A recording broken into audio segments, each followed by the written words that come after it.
Bienvenidos a otro episodio de nuestro podcast, donde hablaremos sobre temas legales que impactan en nuestra vida cotidiana, como es el derecho societario.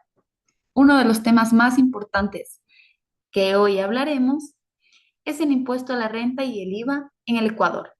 A la vez, analizaremos sus diferencias, cómo han beneficiado al país y qué podría hacerse para mejorar su impacto.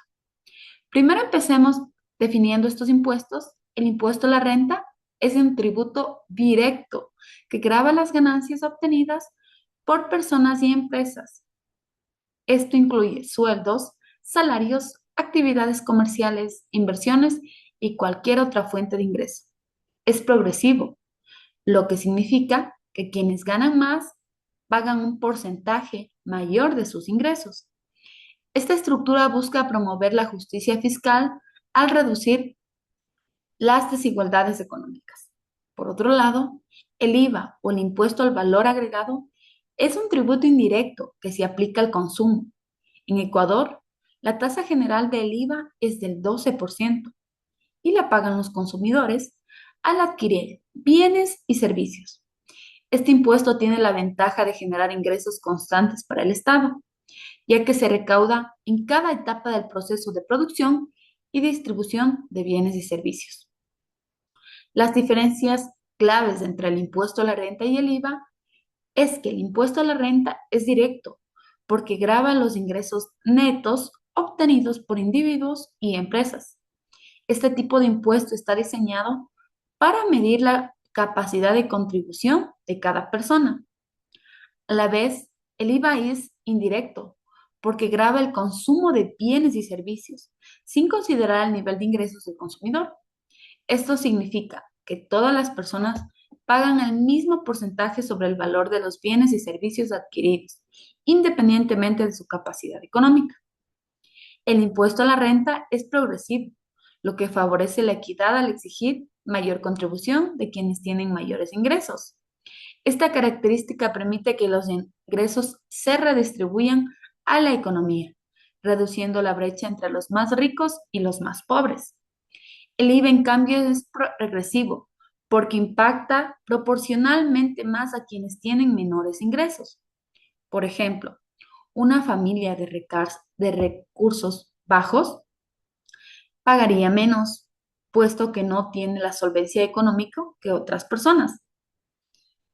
Es así que el IVA, en cambio, es regresivo porque impacta proporcionalmente a quienes tienen menores ingresos.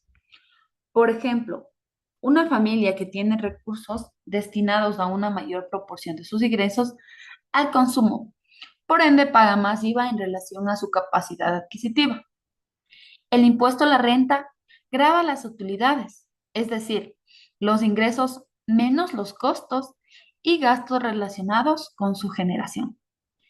El IVA grava el consumo de bienes y servicios finales y su base es el precio de venta al consumidor. A la vez, el IVA genera ingresos constantes al fisco debido a su aplicación masiva en el día a día. Su estructura permite que el gobierno disponga de los recursos regulares para financiar sus operaciones.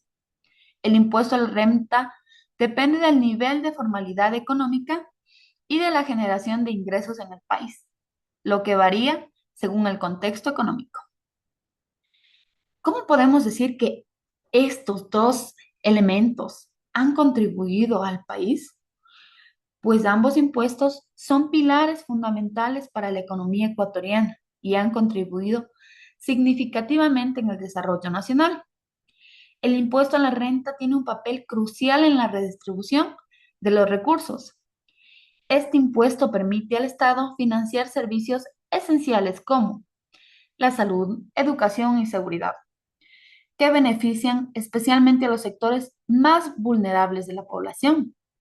Además, promueve una mayor equidad social al exigir una mayor contribución de quienes tienen más capacidad económica. El IVA, al ser una fuente constante de ingresos, es indispensable para la sostenibilidad fiscal. Este impuesto ha permitido financiar proyectos de infraestructura como carreteras, escuelas, hospitales que contribuyen al desarrollo del país. Sin embargo, hay retos importantes. La alta informalidad en Ecuador, pues limita la capacidad de recaudar el impuesto a la renta, ya que muchas personas y negocios no reportan sus ingresos de manera adecuada. Por su parte, la regresividad del IVA afecta especialmente a los hogares de menores ingresos, que terminan destinando una mayor proporción de sus recursos al pago de este impuesto. Es así que en conclusión podríamos decir, ¿qué se puede hacer nosotros como ecuatorianos para mejorar? Lo que deberíamos hacer es combatir la informalidad económica, pues es esencial para aumentar la recaudación del impuesto a la renta. Esto podría lograrse mediante incentivos para la formalización de negocios, como la reducción de trámites burocráticos y la promoción de beneficios fiscales para las empresas registradas. A la vez, se podría implementar exoneraciones o reducciones del IVA en productos básicos de la canasta familiar. Podría aliviar la carga tributaria sobre los hogares de menores ingresos y además se podría considerar un sistema de devoluciones del IVA para los sectores más vulnerables. A la vez es importante fomentar una cultura de cumplimiento fiscal, pues es clave para reducir la evasión. Esto incluye campañas educativas que expliquen la importancia de pagar impuestos y cómo estos contribuyen al desarrollo del país. A la vez, debemos mostrar claramente cómo se invierten los impuestos podrían aumentar la confianza ciudadana, pues en muchas ocasiones se ha dicho que los gobiernos son muy corruptos y no se incluyen los gastos detallados del gasto público en proyectos financiados con recursos tributarios y los resultados obtenidos. Uno de los aspectos que debemos hacer es implementar sistemas digitales para la recaudación, pues podría mejorar la eficacia y reducir el fraude. Herramientas como la facturación electrónica y plataformas de pago en línea facilitan el cumplimiento tributario y optimizan el control del Estado. Es así que en conclusión se puede mencionar que tanto el impuesto a la renta como el IVA tienen un rol crucial en la economía del Ecuador. Si bien han contribuido significativamente al desarrollo del país, siempre hay espacio para las mejoras que permiten hacerlo más equitativo y eficiente. La clave está en encontrar un equilibrio entre la recaudación suficiente y la protección de los sectores más vulnerables.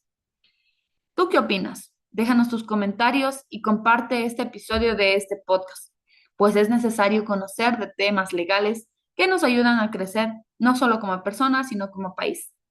Gracias por escucharnos y nos vemos en el próximo episodio.